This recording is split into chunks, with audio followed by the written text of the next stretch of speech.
Guys, welcome back to the New Elite podcast. Today I'm joined by a special guest, Alan Graves, multi-millionaire, serial entrepreneur, turned pro boxer.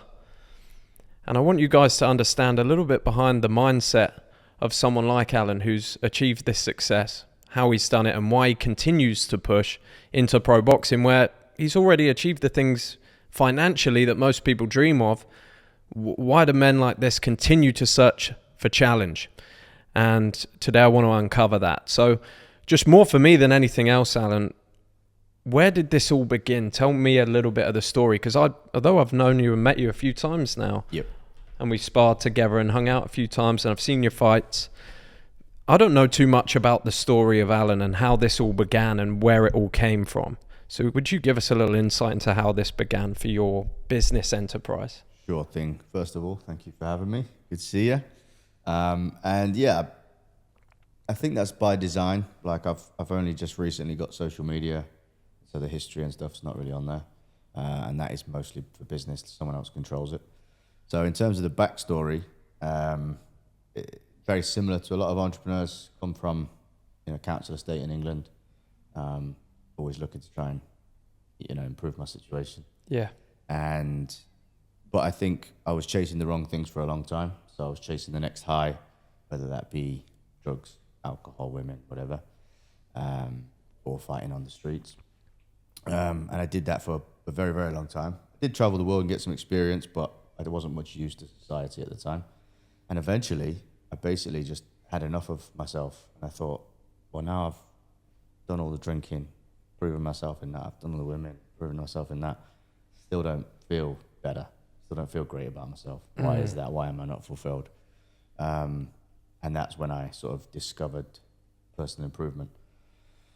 And then as soon as, I see everything in life as a spiral. And so I was spiraling down pretty much constantly. Yeah. And then when I started on that journey of self-improvement, it started spiraling up. And all these good things start happening. Little things, but you notice them. And then you go, oh, and then you can do this. And now I can do this. And then you get to a point where I think you reach terminal velocity where you're just like, you don't want to have a day off because you're loving this spiral upwards of getting better and better. Oh my God, now I can do this. Now I can do this. Life is a video game and you can do whatever you want in that video game. And when did that happen? When did that switch happen? What age were you when you suddenly decided I'm done with all of this kind of bullshit? This is probably my one regret in life. It took me a bit too long. And look, it could have took me longer, so I shouldn't really dwell on it, and I don't dwell on it. And you've done all right, haven't you? Yeah, I've done okay now. But yeah, probably 28, yeah. And what were you doing? But in that time up until 28, did you work? What did you try any businesses and Yeah. fail? And what were you doing at that time? No, I didn't try any businesses. I didn't really. I was just getting jobs because then the jobs would pay me enough to get my next fix of whatever it was at the time, with booze, drugs, and whatever. And you were based in the UK at that point? I moved about. So when I was 19, I went to Australia. Spent a year there. Again, just getting the jobs that I could. Back to the UK for a couple of years, odd job working in like accounts, basically making the tea. And I've ended up becoming a financial controller, which is like a relatively high position in accounting a business. But I was rubbish at accounts. They had me there because like the finance director liked what I brought to the office. Do you know what I mean? Like the atmosphere-wise, yeah. Yeah. And so he was like, look, I'm going to put you on this. I mean, it was 16 grand a year, so instead of 12, which I was on before. So it was like, not a lot, but it felt like a lot to me at the time. And he was like, I'm going to keep you around, give you this title, but you just have to basically like keep the office morale going. So, but yeah, still managed to get fired in the end because I just wasn't doing the work and wouldn't turn up much. So you got to 28. Were you still doing that job, 28? No, so I went to live in New Zealand, travelled around a bit, lived in Bolivia a little while, a few months. Eventually came back to the UK, and I got an accounting job for a company called Valent, which is near Derbyshire. They make boilers. And eventually, I was having a cigarette one day. I used to be a dirty smoker. And some guy in a suit came out having a fag, and it was like Monday morning, and I was like, oh, and he was just like really looking good. And he was like happy. He's like, what's wrong? It's Monday, let's go. And I was like, oh, I just don't like my job in accounts. He's like, well, I'm in sales. You should try and get in sales. So I gave my CV in with no experience, and I managed to get a job in sales, which I actually thrived at because they give you a car, And they go, right, you've got this area, go sell some boilers. And I was Yeah. like, this is amazing. Bit of status. Yeah. Control your paycheck. Exactly, you get a lot more money. And so, yeah, I enjoyed that for a while. But then, job after job, I had then bosses that would lie to me and say, if you hit this target, you'll be on this wage. And then they wouldn't follow through even though they hit the target. And they thought, oh, he's a young lad, he's not going to go anywhere. Classic in the UK to just Yeah. steal your commissions for any reason. But it happened a couple of times at big companies, and you go, okay, corporates, they don't care about me, fine. But then there was one guy who I went to school with like primary school with, and sort of reconnected, and he sold me the dream. We worked together, and then he did the same thing. So, and stuffed me over, and that was the last one before I just went. I'm just gonna work for myself. Yeah. Can't trust anyone, and I was a bit despondent, and so I'm thankful to all of them because that's what made me go right. I'm gonna work for myself. And then my mum and dad were like, well, doing what? And I'm like, I don't know. Yeah. And then I was also having health issues because of my drug and alcohol abuse. And that's when I came across being able to reverse the aging process. And then Okay. started Do Not Age. And so 28, you go in for yourself in business.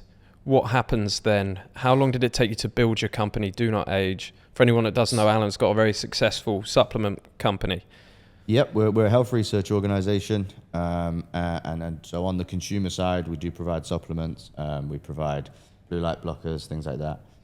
We provide test kits, and of course, we provide information as well, which is all free, and for people on how to improve their health. And it did take a while, so there was probably 3 years where I just had my head down, and it was during COVID, so COVID didn't really affect me because I was just head down, busy anyway. Trying to get stuff done, getting research done, building relationships with professors and scientists. When I first started the company, I've got no qualification. I didn't know anything about the science. I'm now sort of self-taught, so I know a lot. Yeah. But, we still have the researchers and the scientists that need to do their part. Yeah. And how did you go about getting this product to market in those first few years? How were you surviving? How did you start? Because a lot of guys that watch this, they'll be starting their first business. Yep. Run me through a little bit of the mindset of those first 3 years, if you can remember back to it. How did you feel? How did you stay in the game? Were there times you thought, well, this is not gonna work? How did you view it? I didn't know, to be honest. Like, I was hopeful, but I didn't know if it was going to work or not. But I'd spent so long doing nothing really, and I'd already started to work on myself and do the self-improvement stuff, that I was like, right, I'm not going to give up on this until it gets to the point where I'm like, oh, this is clearly not working. And obviously during the whole journey, we're getting more and more members on board, and those people give you feedback. Oh my God, thank you. Finally someone with good prices, finally someone with good customer service, finally someone that explains the science in easy ways so I can understand it, finally someone that's providing this in this form, which is what we wanted. Somewhere we can trust to buy supplements or blue light blockers or whatever. And so we're getting all this good feedback, and so I'm thinking, well, this is telling me something here. Each year was bigger than the year before, so it's kind of like... And you guys grew fast. We did. We got to the first 3 years before we ever used any sort of paid advertising or anything like that. It was all word of mouth. So people would try it and tell their auntie and uncle, and they would then buy it, and so on, so on, so on. And because of that, when you grow through word of mouth, it's great because you don't sort of pay for the advertising. But on the flip side, you don't choose where you grow. And so still to this day, our biggest market is the US. Okay. Even though I was UK based at the time. So yeah, I spent a lot on shipping. And then what happened? When did you first start making, in your eyes at that time, really good money? And how did that feel, getting to that age and doing that? How did that affect you? Well, at first it was all about, I agreed with all the partners that we just keep all the money in the business and it gets reinvested. Most of it was going into research. Clinical trials are super expensive.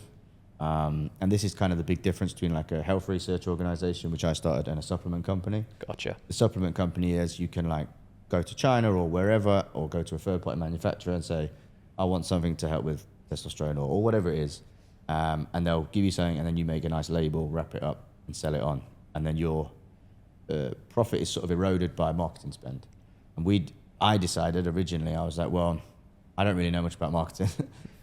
Plus, I would rather spend the money on research to make the best product. And so decided to do that instead, and didn't know if it was going to work. But then, again, the feedback loop eventually did work. And so, managed to rather than spend it on marketing, we just spent it on research to make the product better and better and better. And then how do you go about taking a product that you've researched, you think is going to work, to then getting that developed? And do you own the creation of that product? Do you own the entire product? So we own the process, but Yeah. there are now we're at a size, because then we got to a certain size when people would say, oh, I get almost everything from you, but I have to go to Amazon, and Amazon's a dangerous place to buy supplements from if people don't know. And so then we would add certain things to help our audience. Because when we were first growing, it was like between me and then all the scientists, and we would put our heads together and say, right, which direction should we go in for the next product? And then we would do clinical trials, prove it, and then sell it. And then it got to a point where our audience was so big, they would ask us for stuff, and we'd go, okay, is this something we can do? So for example, we have a creatine monohydrate product. Now, creatine monohydrate is not expensive. Get it in lots of places. Most of it is genuine. It's unlikely you're going to get someone creating a fake creatine or a low quality one. Well, unless it's gummies, but let's not get into that. Oh yeah, the gummy saga. Yeah, but that's with everything. But anyway, let's not get into that. In terms of the powdered creatine, most of them on the market are going to be much of a muchness. And so there's nothing special about our creatine, except it's just high quality, but I'm sure there are other high quality ones. Whereas the specific products like NMN, nitralis to boost your nitric oxide, CERT6 activator. What's that one you gave me before? Which one did I give you? Can you remember what the name was on the box that Alan gave us before? We used to take it. Suprosterone. Suprosterone. Yeah, that was a different brand.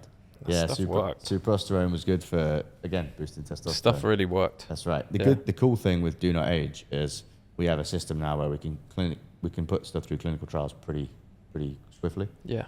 It's still expensive, but it's not as expensive as when we were just starting out. Because we have a system, and there's lots of different products we put through. So yeah, we have specific products that we're known for, like NMN, CERT6 activator, nitralis. Those ones you can only get from us in that quality. But we have more generic ones, like a vitamin D product and a creatine product, which are just high quality. And there are probably other places you can also get high quality of those as well. And when you started this business, you were in the UK? That's right, yeah. When did you decide to come over to Dubai? So I moved out 2022, maybe, is that right? 2023, there you go. Yeah, okay. So, but once I was traveling a lot anyway, because we do clinical trials all over the world. And so I travel a lot when I'm not in camp for a fight. Yeah. And so, yeah, I've always been traveling a lot. I just like the lifestyle here in Dubai. And when did you make your first million from that business, from Do Not Age? The business? You personally? Me personally, probably 2023, yeah, I'd say. And how was that from being a guy that had grown up doing these jobs that were, you're making 16 grand a year at one point, to then having $1 million? How did that feel? Was that a big moment for you, or not something you really thought about at that time? Yeah, because then it was like, okay, because I spent those first 3 or 4 years focusing solely on the business and how to grow that and help more people. And then eventually when you bring on more and more staff and team members, you can outsource those things to those people. And then you're like, okay, I'm doing okay now. Like you say, my net worth then became like £1 million. And which is like, when I was younger, that was like an unobtainable amount of money. Yeah. And so I didn't really have a plan, but I did have a list of things when I was a kid that I wanted to do. And one of them was like drive a Ferrari. One of them was like go to a European villa. One of them was buy an island, which I eventually removed because I met Richard Branson, which is a whole other story. And he basically said, don't buy an island. It's the worst investment you can ever make. So I'm not doing that anymore. Necker Island, right? Yeah. Been to Necker 4 times now. Really? Yeah, he's big into his longevity, Richard Branson. He's extremely healthy for 76. So he knew the company? Yeah, that's right, yeah. And I am also now going to space on his Virgin Galactic with his company, so yeah. That's crazy. Richard's a good guy. Let's dive into that quickly, because that's a bit of a bombshell. I'm just going to space. But when are you going to space, Alan? 2027, so about 2 years, yeah. And what are you going to do? When you go to space, what's the deal with it? They just take you up, look around, come back down? Strap in, you go up. I think it's like an hour, 45 minutes, something like that. It's not a long time. Okay. But, of course... You get to see it. You get to go to space. And then, of course, once you're strapped in, and then once you... I think the way Virgin Galactic works is like a huge plane with the spaceship sort of attached to the bottom. So the plane takes you up to like, 50,000 feet or whatever. and then the spaceship gets dropped and then goes, takes you up into space. Then you unclip yourself, float about a bit, look through, Zero gravity. look at the Earth. Nice. Yeah. And Who are you going with? Are you going with anyone? Do you know the other passengers on board? Yeah, so I was quite early doors getting my ticket. Yeah. And so I was quite good in the queue. And then one day my dad was like, oh, I need to go to space. And so I got my dad a ticket as well. And I was like, oh, Richard, would you mind if my dad came on my one? And he said, because people pay so much money for it, he actually needs, like, I would have to drop back in the queue to go with my dad. So I've dropped back in the queue so that we go together. Yeah, so I'm going with my dad. Just you two, or you got other people on board with you? Well, there'll be two others that we don't know who they are, yeah. So I'm sure people will be very intrigued by this. I don't know if you're allowed to say, but how much does that cost to go to space? it costs $500,000 Per person? per ticket, yeah. So you paid $1 million to go to space with your dad? That's correct. That's crazy. Yeah. One experience, For though. clarity, I haven't paid it all yet. Okay. Pay it in you pay a installments. deposit and then, yeah, thankfully. Installment plan. But there's not much else that can really top that, to be honest, in No. terms of experiences, once in a lifetime experiences. Yeah, exactly. And I've been very fortunate. You know, I've made some good investments ever since I started taking like a wage from, age. I just started putting it into investments. They've done pretty well. This episode is sponsored by the New Elite, the #1 network for entrepreneurs around the world. If you want to connect with friends for life who push you to do better, make more money, and get in better shape, then you're missing out. You become the average of the person you spend the most time with. Imagine if you spent time with 4 millionaires, you quickly become the 5th. And that's what the New Elite is all about. We've built a membership of over 350 members around the world, all working together to build wealth, success, and status in the modern age. If you haven't checked out the New Elite yet, click the link underneath this video or go to www.newelite.pro. I'll see you inside. When did you first realize that you needed to build a team to build your company, and how did you start doing that as a new entrepreneur? When did you learn to trust? When did you learn to delegate? I remember we had a conversation about this probably 6 to 8 months ago now. We sat down, I talked to you about it because it's something I needed to do. I've implemented that. Life's become easier. How did you learn to trust? What are your sort of tips on hiring and finding a good team?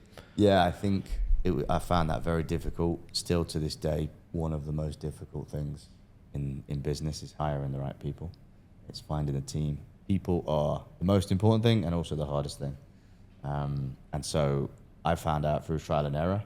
A lot of my early employees were family or friends or people I already knew, because then you have the trust element, and then you just kind of have to try and fill the skills gap. When it was like, admin jobs and things like that. Obviously on the research side, it's a different ballgame. Yeah. But in terms of the internal stuff, then that I just went with trust at first, and then now it's a bit more targeted. But still extremely difficult. I definitely haven't completely solved the problem. But what I've done now is I've outsourced the CEO role. So I've not been CEO for, I don't know, about a year or something like that now. And so I got someone else in, and I just made sure they were competent and capable, and then said, right, now the CEO has to go find the rest of the staff, and I'm just an advisor to the company. Okay, do you hire based on somebody's personality predominantly, or do you hire on, do you look for a absolute standout A player, or do you go for someone with a personality you think you can mold? I would recommend that people go for A players. Yeah. Absolutely, yeah. Yeah. Go for A players and just pay them really well. I think that's good, but finding them can be difficult. And so I think in the past I did a bit of a blend of it, but now I would just focus on the A players, because an A player is worth 10 C players, I think. 100%. Because they kind of manage and build systems themselves. That's right. You tell them where we're going, Yeah. and then they will find out on their own how to get there. Because managing someone's a job in their own. Exactly. Like, you might as well do it yourself if you got to tell someone. There you go. And so this is why I focused on that CEO role, because then I can basically say to them, you go find the A players, you go find that team. And what kind of, now you're at this stage in your life, what kind of revenue does Do Not Age do per year? Where are you at in business, if you're allowed to say? Well, yeah, I mean, that's for the CEO to discuss. But in terms of size, what we like to talk about is how many people we've helped. Yeah. And so we're over 1 million people now, which is pretty cool. And those million people total? Total, yeah. Overall time, probably about 200,000 of those are on sort of like a recurring thing with us, where they'll either keep coming back to get our assistance, or they'll be on a subscription, so it's automated. And yeah, so we're very proud of that. We've helped a lot of people. When you think about 1 million people, it's a lot of people. Do you know what I mean? It's something that I started in my parents' kitchen. Yeah. You know, And it obviously works. Yeah. It's word of mouth. yeah, exactly. And I think that was part of what helped me, is that I didn't know anything about e-commerce, which I think is what it's classed as. I didn't know anything about online business. I just had my own problem, which was I was trying to buy decent supplements, couldn't find any. So I solved my own problem. I then realized that a lot of other people had the same problem. So yeah, that's how I always ran it, and that's the ethos that still sits within the team today, is just always put consumer health first, even if sometimes that annoys the customer, if it annoys the staff, annoys the researchers, doesn't matter.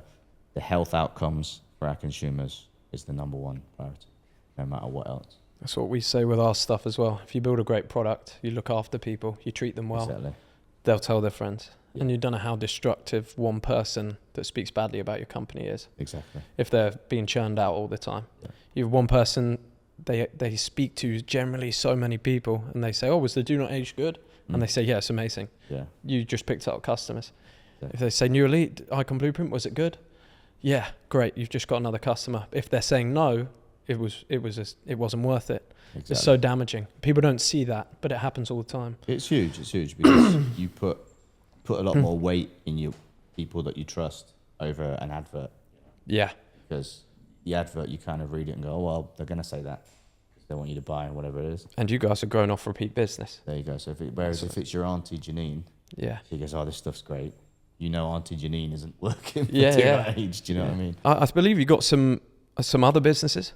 Yeah, that's right. So most of it's just investments, so passive. Yeah. But I've invested in lots of different things, like I said, and that's what's done well, and that's why I've been able to sort of live the life I live, which I'm very fortunate. How much do you delegate when your paycheck comes in or you pay yourself? How much do you delegate to investments? What's your split? As much as possible. I think it depends on the time of year and depends what investments are happening at that time. Yeah. But got a bit of property now. I think real estate, as they call it, is the fancy term. But that's because you get a double whammy with that. So the value of the land and the property goes up, as well as you get the cash flow from the rents as well. So it just makes sense to me. So we've got a little bit of that. And then obviously quite a lot of different businesses as well. And don't get me wrong, they've not all gone well. I invested in a British manufacturing company called Jigsaw. They made some heating products in the UK. I just wanted to support British manufacturing, to be honest. And that was my early days of investing. So I think there's two ways to invest your money, and one of them is really slowly and carefully, and it might take you 20 years to learn your lessons. And the other is the way I did it, which was invest in everything that's available and then learn the lessons fast and lose some money along the way. And hopefully have some big winners, so it makes up for the losers. Yeah, and I think they also had some big losers too. But I learned the lessons very fast. And I think the main lesson for me was the person you're investing in, or the people you're investing in, are more important than the business. How do you do your due diligence on that person? It depends on the business, but I will sit down with them and try and have a look at their past and their history. Try it again, the same way that people find Do Not Age. I will try and find people that know them and say, what do you think about this person? And then I will also try and protect myself as much as possible by dipping my toe in the first investment. Maybe you put 50,000 into something with them, see if it works. And if it does, then you go, right, we'll do this. Now I've got a business partner in Gibraltar that we've got 6 different businesses together we invested in together. One in Mexico, we've invested in several together. And so once I find someone that is good, obviously I give them good investments if they want them, and they do the same with me. So, Got you. Yeah, once you find someone good that you can make money with, do it again and again and again. It's easier to do 3 with one person than find 3 different people. That's good to know. And then how do you manage all of this? Because you're building quite an empire now. Riches. Riches off cam. So I've got Richard and Joe in my team. They help me in various different. We sort of split it up geographically. So Richard does Dubai, and some of the Gibraltar stuff, and then Joe does some of the US, Mexico, and some of the UK stuff. So yeah, we split it up between everyone. And right now, because I'm boxing, obviously I need to focus on the boxing and Do Not Age, which is I'm still an advisor for them, and I do a lot of research. So I'm not worried about any of the investments now. So those Yep. guys are looking after everything. There are things happening that I don't know about. I don't want to know about. You know, they'll only come to me if like something's burning down. You know. Do you get stressed now? About the investments, no. But yeah, about the research side of things with doing age, like I'm very impatient. So clinical research takes a long time, Yeah. especially on humans. You know, the mouse trials take 2 or 3 years. Human trials take even longer. And so yeah, Okay. it's difficult. Do you think it's a good attribute to be impatient as a business owner, entrepreneur? Yes, I think it served me pretty well. And I mean, everyone else calls me impatient. I just think I value my time. Yeah. And things have to be done fast. Yeah, Or you lose exactly. the spark of the moment. Exactly. And So I say just do it now. that is one of the things that I look for. You mentioned about when you're looking at who to invest in and things like who to invest with. If I say to them, okay, and we've got to have a next step, and I'll say, okay, go do this. And if it was me, I would do it that day. I'd Yeah. say, what else needs to be done? Let's do that. Whereas if they go, okay, yep, next Tuesday I'll do it. And then it's like, that's a red flag for me. I'm like, okay, Yeah. this person's not for me. Because I know that down the line when there's something really important, they'll just be like, oh yeah, we'll do it next month. I'm like, why don't And you it do it doesn't now? end up getting done. No. That's the exactly. problem. Yeah. And we've exactly. found that even with our business, so you have to do it now.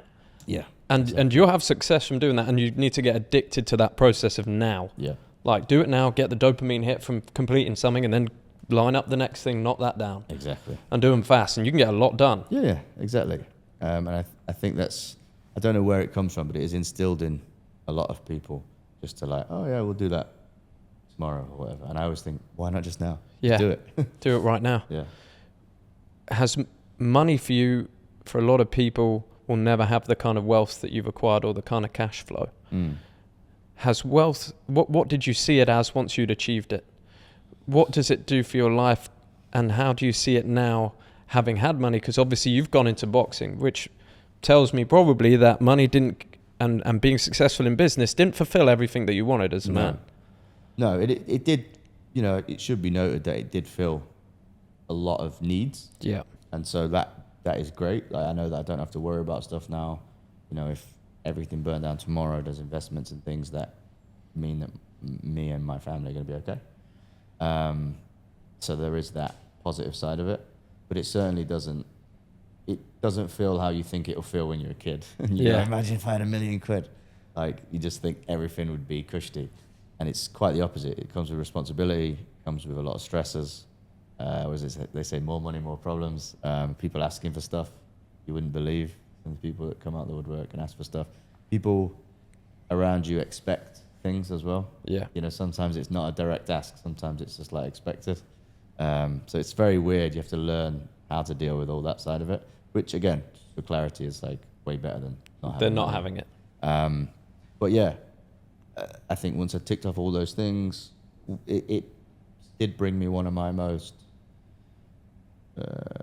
treasured memories, which is like basically retiring my parents, saying you don't have to work anymore and all that stuff, and I can now give back to them. Because you got to remember, as well as giving me everything that I've got, they also had to deal with me as an adult, which wasn't, for the first 15 years, was a bit of a nightmare. And so yeah, I kind of owe them. So that was really nice to be able to repay that whilst they're still active. And Take them to space. yeah, exactly, exactly. That's be awesome. What a day that'll be. And why did you choose, so I guess we go on to, why did you choose boxing? Did you want to be an athlete when you were younger, didn't manage to do that? No, I used to play football and futsal. I was quite good at like small-sided futsal, and I'd watched boxing for a long time. It's always been my favourite sport to watch. But I'd never really competed. I had a couple of white-collar fights, like 2013, something like that. How did they go? Good. I lost the first one, actually, on points, but that was mental, like, because I just froze up. Yeah. And then I won the second one by KO, again, just because I sorted my head out. But my technique was awful for both. And, you know, it's still not perfect today. It's a tough sport. Yeah, it is a tough sport. And then, yeah, I kind of realized, what was I, 33 when I started professionally? I'd always thought in the back of my mind, I can do pro boxing. I was sit on the sofa, drinking a beer, going, I could do that sort of thing. And I thought, well, now I've got the opportunity to actually prove that. And so the initial plan was just to have one fight and prove that I could sort of mix it with a journeyman, as it were, Yeah. who's obviously still a pro boxer. Did that, went okay, and then, okay, I'll have another one. And then the opportunity came up to fight a guy called Maxie James, who was 16 wins, no losses. It's a huge jump, and I just thought, why not? Let's give it a go.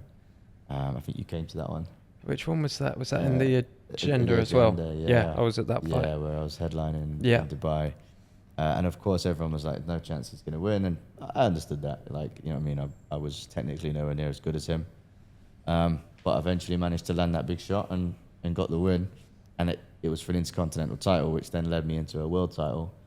And then in Germany, had to fight within like 30 days. Had to go to Germany and fight some completely different guy. He wasn't a southpaw, he was orthodox, he was tall, awkward, kept pushing me away. Horrible fight that was. But again, managed to wear him down and get the knockout. So. And now you've got a big fight coming up in Derby, your That's hometown. Right. Yeah, December the 20th. AlanGravesFight.com for tickets. AlanGravesFight.com. Yes. Nice. And so, yeah, that one's good. It's going to be like, it's a 2,000-seater arena, so hoping to sell that out. I wanted to do a homecoming fight in front of the home fans, and sold about half the tickets already, which is pretty good. Awesome. It's a couple of months away. Yeah, so I'm looking forward to that. And the guy I'm fighting's very highly ranked. He's a weight above, so another challenge. Yeah. But I just keep challenging myself, keep wanting to do cool things. And every time I think about it, I mean, it's difficult when you're in camp because everything hurts right now. Yeah. But when I think about it, that you're a long time retired. So I may as well just get as many fights in as I can now, have a bit of fun, see what I can do with it. And I just like entertaining people. So maybe me not having the best technique is actually a good thing because it makes entertaining fights. Makes an entertaining fight. Yeah. What does it give you, boxing? What have you found it gives you, and why after that first fight, which you wanted to do, what feeling did you get after that made you want to do it again? I mean, after the first fight, I was, maybe the first hour afterwards, I was like, nah, I don't want to do that again. Because so just like the nerves and everything. But of course, that feeling of getting the win and getting the stoppage is just like, it's weight. Like I've scored a lot of goals and things like that, and it's just, had a sex a couple of times, and the feeling of winning that fight is just on another level. Like, so it is incredible, and it's the ultimate, I think, in delayed gratification, because you got to train for months for this split-second feeling. So when you put it that way, and when I say train for months, it's your diet. You can't eat what you want. We're on a very strict diet right now. I can't drink what I want. I can't even have milk in my coffee. You know what I mean? All those things, because you've got to make weight. I have to do strength and conditioning, which I hate. I don't mind the sparring and the pad work, but the air bike and like weights and stuff like that. Air bike's a bastard, isn't it? Oh, just horrendous. But all I do every time it gets hard is I just think about fight night and like standing on the turnbuckle, giving it large. Yeah. And it gets me through it. That's awesome. Yeah. How do you deal with the nerves? I've got better and better. Yeah. But I try and use it as fuel now, because the first couple of fights I tried to ignore them. It didn't really work. And so now I just try and absorb them and use them as energy. So it's a good thing I'm nervous. It's because I want to perform well. And just sort of, it sounds a bit wah-wah, but like sort of zoom out and think, right, there's no wonder he's feeling this way, because you've got a big fight coming up. You know what I mean? Of course you're nervous. That's natural. So rather than try and avoid it, just try and accept it and be like, yep, now let's put that into the performance. And I also now start thinking about my opponent. Like, well, he's also nervous, so. That's what I try and think. Yeah. I saw it on a Tony Jeffries video. I don't know if you watched that guy.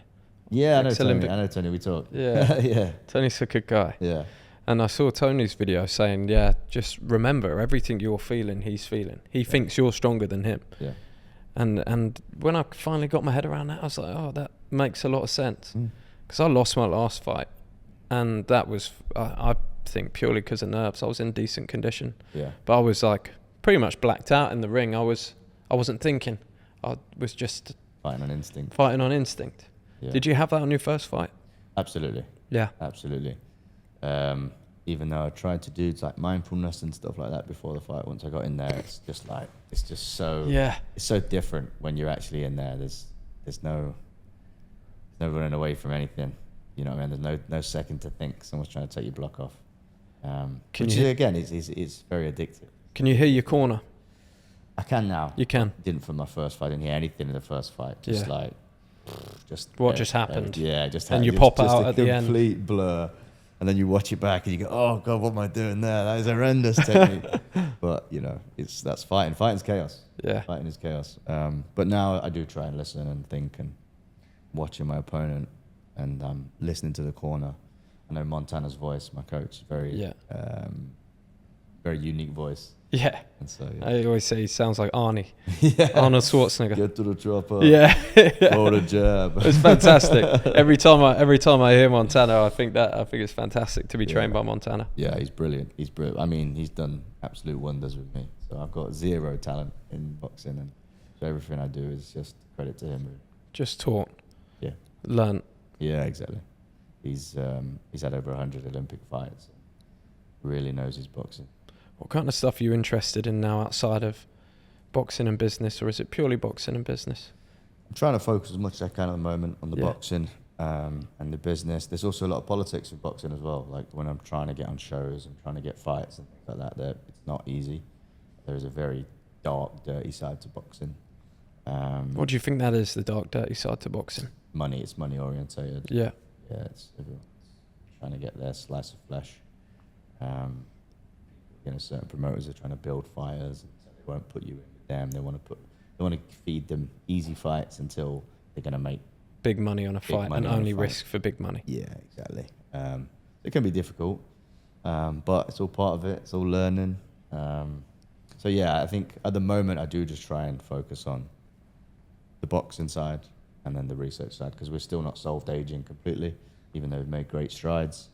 Obviously, I'm 35. I can fight like a 25-year-old, so that says something. Yeah. But yeah, there's still a long way to go. A lot of research needed. What's the plan now with the boxing? Where are you looking to get to? I just want to have, like I say, big fights and big nights. I remember going to the O2, 2015, December 2015 actually, so about 10 years ago. And it was AJ versus Dillian White. There was like Tony Bellew on the card, there was Paul Malignaggi on the card, and it was just brilliant. The O2 is an amazing venue, and most of the fights were really entertaining, and that sticks out, and I remember that in my head. The AJ White fight itself was good. Dillian White wobbled AJ finished him off a couple of rounds later. Like, it was incredible. I think we watched that. Yeah. So I want to be part of nights like that, and I want to bring those nights to people so everyone else has those memories. And so I just want to be involved in good fights, you know.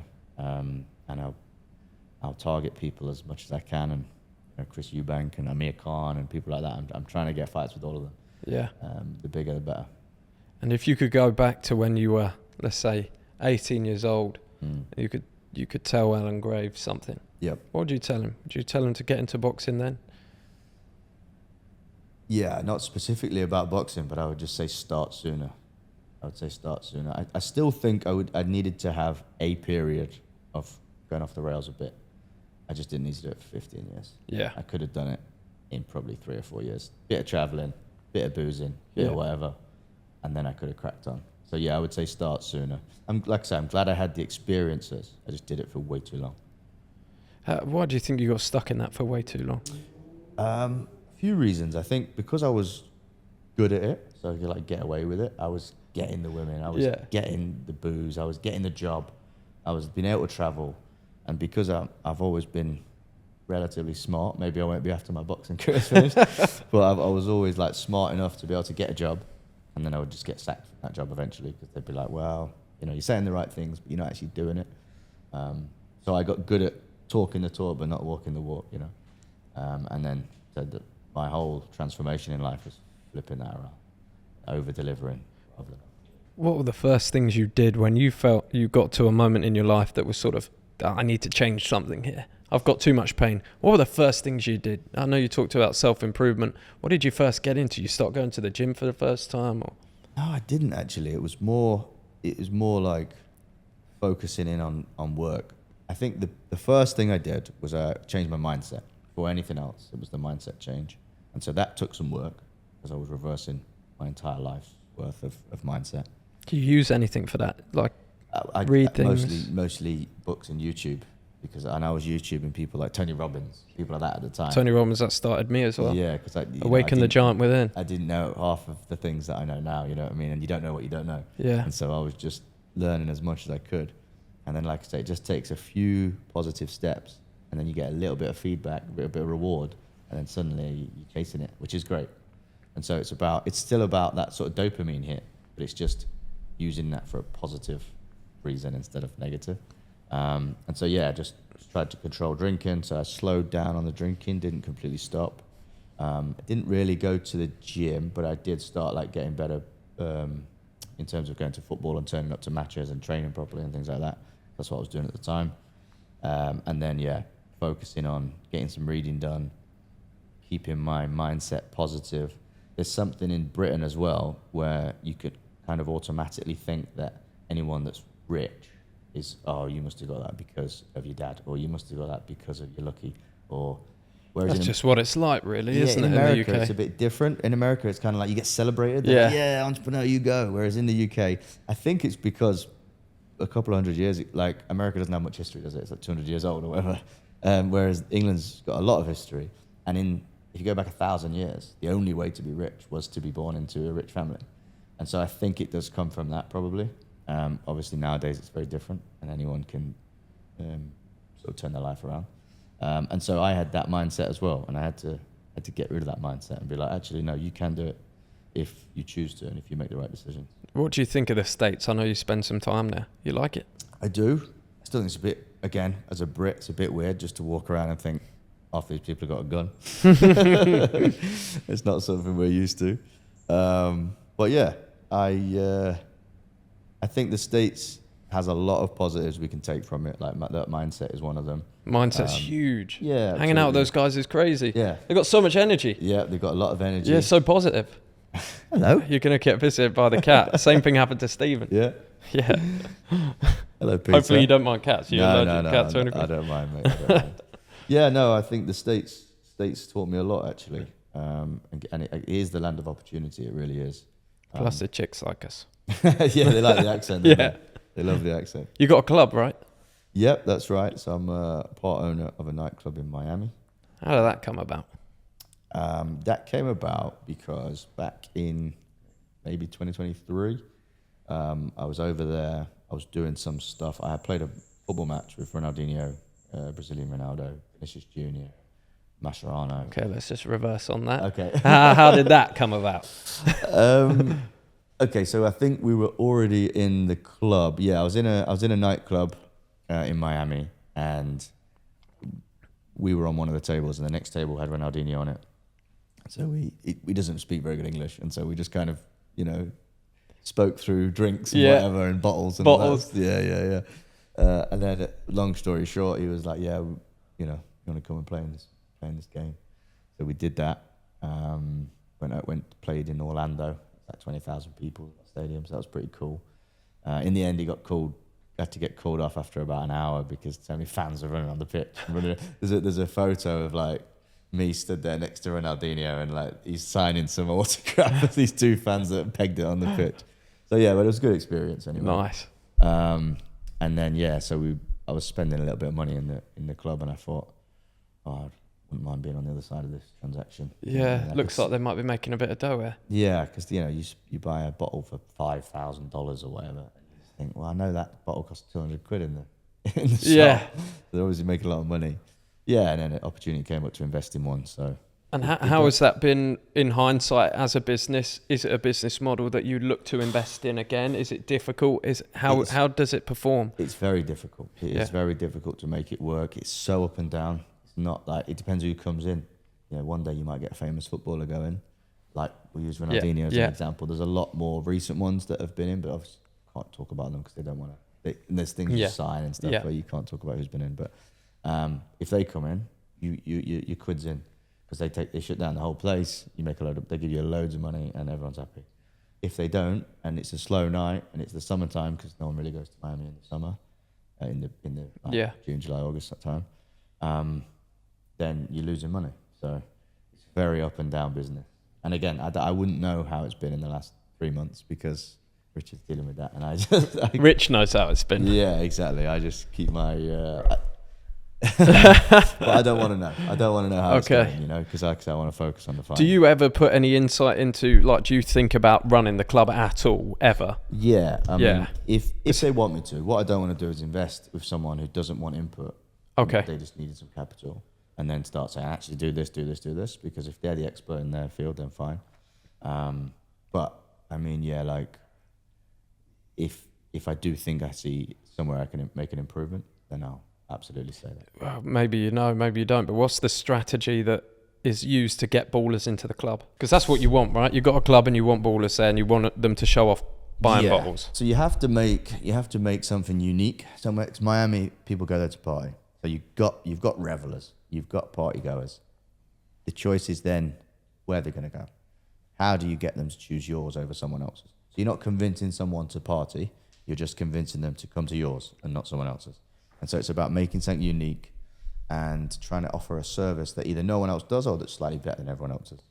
And so that's all about staff and team and tips and pay and all those things.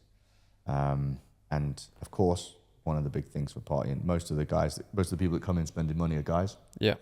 And so if you can fill the club with Girls, attractive women, they're going to come to you. They're assets. Yeah. It's quite an interesting world, that. It is an interesting world. And then there's a whole host of promoters that come in, and the promoter will say, I've got 20 girls and then one guy that wants to spend X amount. And then he'll work out a deal with us about where he gets a cut of that spend and stuff like that. So Well, we'll let you know when we're back, when we go back to Miami. yeah. So we've got some good friends now in Miami, and some guys making good money there. They love going to the club, so we'll have to recommend you a spot. Yeah. I don't know if you want to say the name of your spot now. Or? Yeah, it's called Mona. Mona. It's Mona Club, yeah, Mona. And so yeah, if you or your mates want to go, just drop me a message. And Yeah, we try not to party too much, but we do sometimes. When we were in America, man, we went on a bit of a mad one. Yeah, did you enjoy it? Yeah, we had a great time. Yeah. These two guys, the Wiener Bros, they're in the New Elite, and they're kind of land property flippers. Nice. And then they do an info product, teaching how to do that as well. They make good money, very good money. And we go out with them, and they want to go out 3 or 4 times. We stayed with them for a month. They wanted to go out 3 or 4 times a week. Jesus. Yeah, we go out one night. They visit a club, buy a bottle to go in, sit down at a table, didn't like the club, leave, not drink the bottle. Next club, Crazy. do the same. They must be making a fair amount of money. They make good, like 2.5, probably taking home 2.5 million a year. Jesus. So enough to buy a few bottles here and there. That is a few. And then they'd wake us up in the morning, wouldn't they, Max? Wake us up. We'd been out all night. They'd wake us up 9 in the morning, come jump on our beds.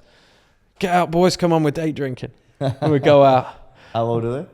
22 and 25. They should make use of that while it lasts. Yeah, man. You won't be doing that at 35. Well, they scarred us enough for us to come back and completely lock in and do a fucking fight camp. Yeah, That's how badly done with partying we were at that point.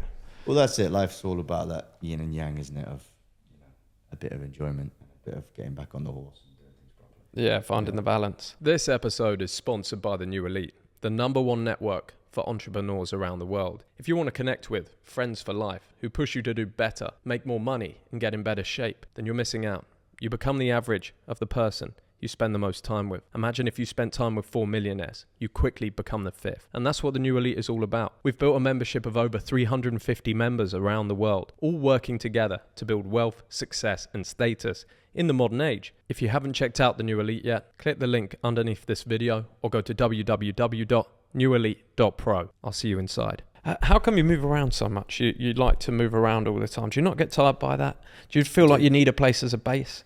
No, I don't. It would be nice. It would be lovely. Like right now, although it's difficult because I'm in camp, one of the benefits is I don't have to travel all the time.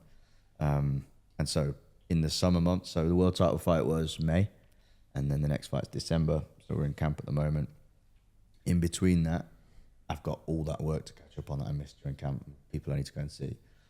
Most of it to do with Do Not Age, and go and see laboratories and scientists and researchers and things like that.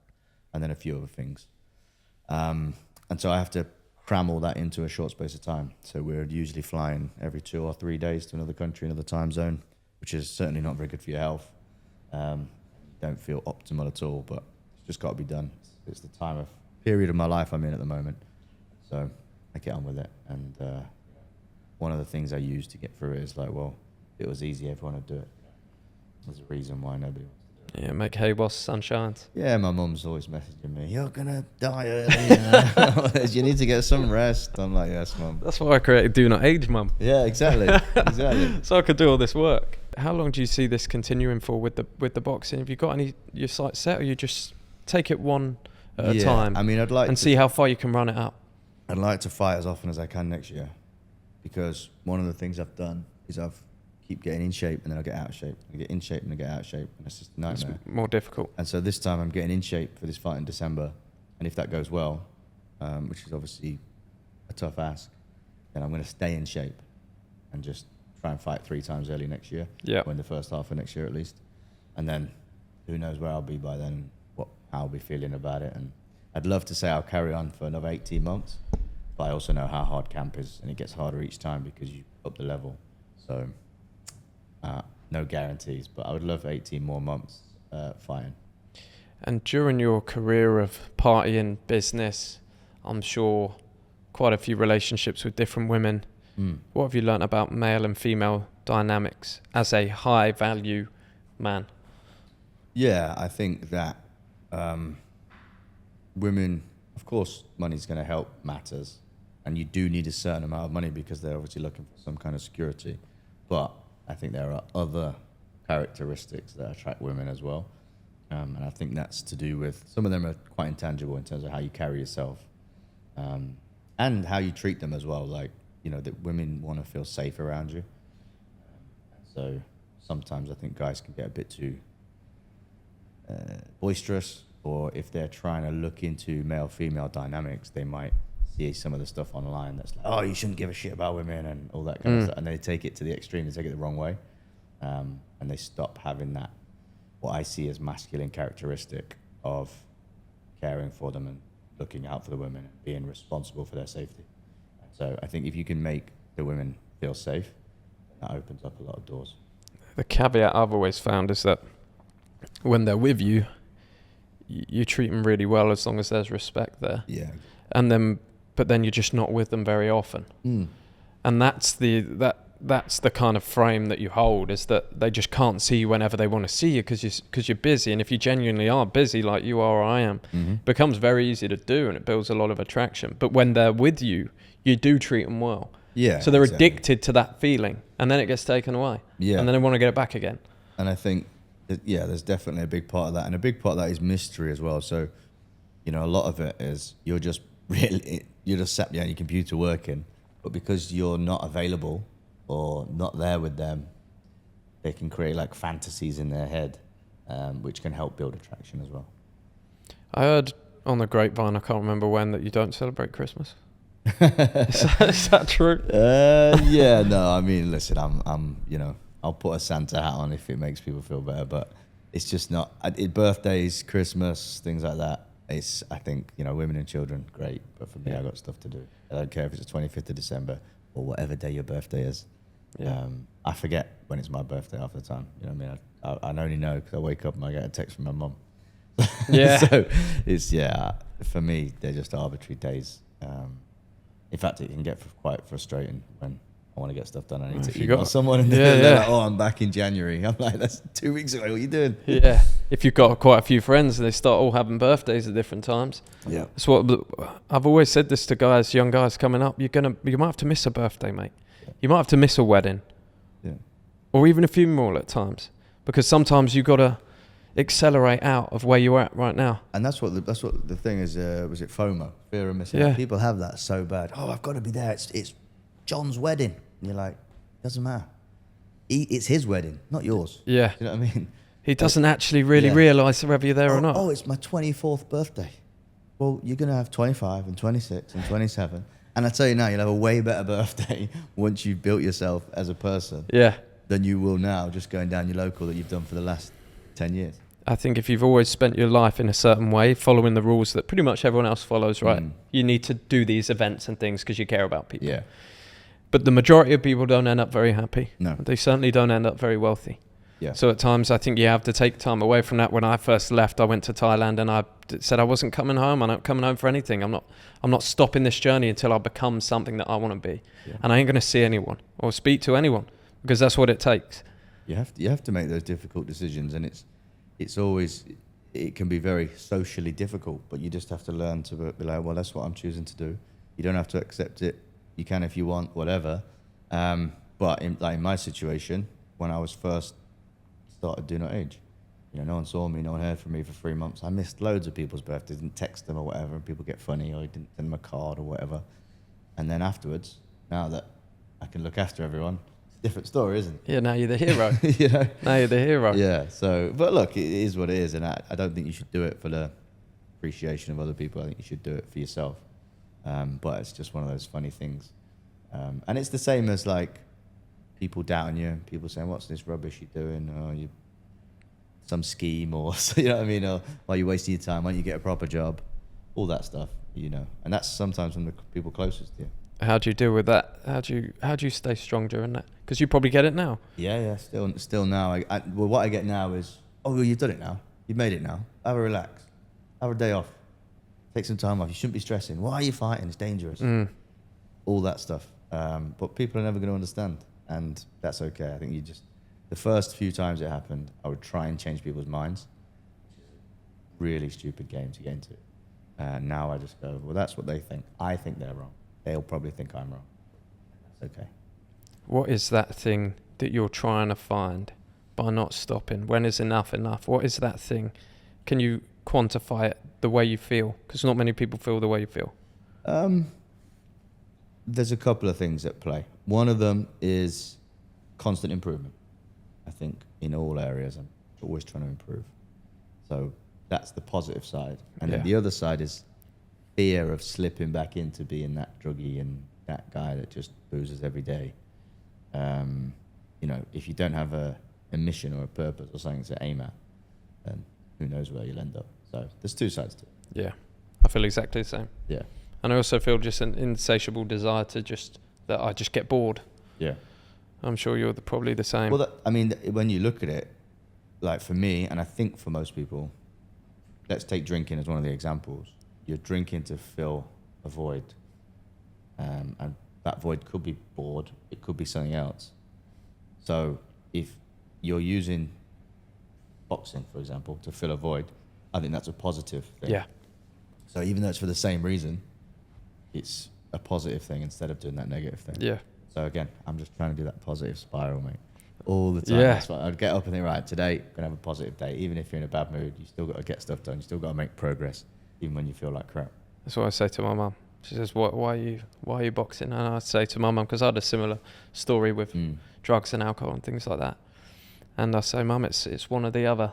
I've got to have something for my mind to focus on and build all the time. Otherwise, I'm either going to be that guy or I'm going to be this guy. And this might be risky, but at least it has some rewards with it. At least it kind of meditates the brain. Gives you something to focus Gives you something to focus on and do. Feel proud of yourself. Well, that's a big one. The thing. It's looking back and going, actually, I did that. I feel proud of myself. Even if you lose, you go, well, I tried my best. I feel proud for doing X, Y, and Z.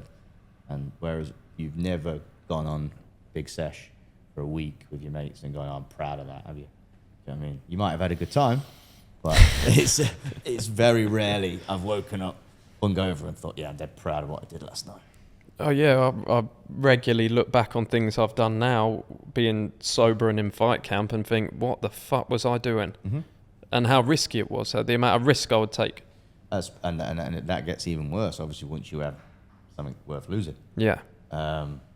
So yeah, I think I try and stay off the booze as much as possible now. Where can our guys find you if they want to follow your journey, follow your boxing? So Twitter, is it X now? X they call X. it. And Instagram, it's at Alan Jack Graves.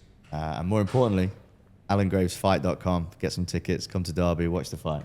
Fantastic. Perfect. Thanks. It's been an absolute pleasure, Alan. Thanks for coming on. Cheers. Awesome.